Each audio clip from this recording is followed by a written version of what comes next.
In this video, we're going to be discussing the matrix inverse. And so as we have previously seen, we can use matrices to find systems of linear equations and solve them. And today what we're going to be doing is exploring another approach of solving such systems of equations. So looking at the definition of the system of equation in matrix form, we have our coefficient matrix A, a column of unknowns U, and our right-hand side B. Now, if A and B were scalars and not matrices, we could simply rearrange A U equals B to find U equals B divided by A. But since A and B are matrices, what is the equivalent to division? And that is the matrix inverse. And so the inverse of A is denoted as A with a -1 superscript. So inverse of A times A is equal to A times inverse of A, both of which equal the identity matrix, which is similar, as we've discussed before, to 1. And so basically what it's saying is if you multiply a matrix by its inverse, you get the identity matrix, implying that the inverse is the equivalent of dividing the matrix by itself. And so in the context of solving our system of equations, we could redefine U as A inverse times B. And so the rest of this video is going to be focused on the definition of a matrix inverse, as well as at least one approach of how we might compute one. The matrix inverse is defined as the adjoint matrix of A divided by the determinant of A. We're first going to focus here on the determinant. The determinant of a matrix A is a scalar, just a value. And as you can see in the definition below, it involves working along a row and includes computing what's referred to as a minor matrix. Mij is a minor matrix of A, where what we have done is removed row I and column J. For here, we're just going to stick with the definitions of a determinant. We will look at actually computing them in a future video. But I'd like to note that looking at this definition of a matrix inverse, if the determinant of A is 0, the inverse of A is undefined.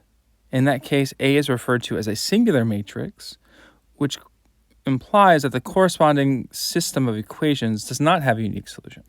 It may have many solutions, it may have no solution, but it doesn't have a single unique solution in the case where the determinant of its coefficient matrix is 0.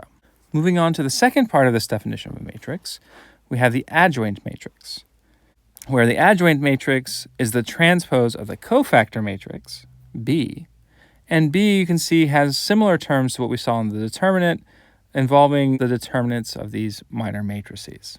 And so this is one way of going about computing an inverse. With the rest of this video, what I'd like to focus on is another way that we could try to find a matrix inverse, and that's going to be with Gaussian elimination. So just as we saw in solving a system of equations using Gaussian elimination, we can use Gaussian elimination to find the inverse of a matrix.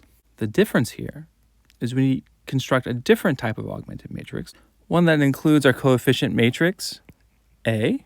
This is the same coefficient matrix that we saw in one of our previous examples in Gaussian elimination, and the identity matrix I. And so what will happen in this case is that as we do manipulations on a coefficient matrix, we're going to be manipulating the identity matrix on the right-hand side. To compute the matrix inverse, we have to perform the linear transformations that would convert A into the identity matrix, and then the matrix that remains on the right-hand side will be our matrix inverse. And so the manipulations that we performed in solving the same system of equations in the previous video on Gaussian elimination will also work in producing our matrix inverse. Here I've just written them out. So these are manipulations of the rows. They have to be performed in this sequence to be valid. And this again involves removing all the non-zero elements below the diagonal and then pivoting and removing all the non-zero elements above the diagonal. We should end up with the identity matrix on the left and the inverse of A on the right.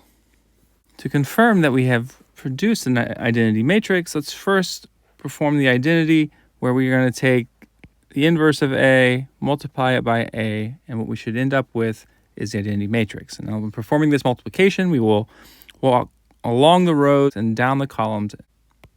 We should end up with values of 1, 0, 0, 0, 1, 0, 0, 0, 1. As we can see, this does produce the identity matrix. So returning to our motivating example of solving the system of equation, we can simply multiply the inverse of A by our column vector B to find the unknowns U. And so performing this matrix multiplication, we're working along the rows in the inverse of A and down the column of B to get 2, -2, and 3, which is the same solution that we saw when we solved the system of equations using Gaussian elimination. The matrix inverse tends to be much more efficient if we have many instances or many iterations of the same system of equations where the coefficient matrix hasn't changed, but the right-hand side, meaning the B vector, has.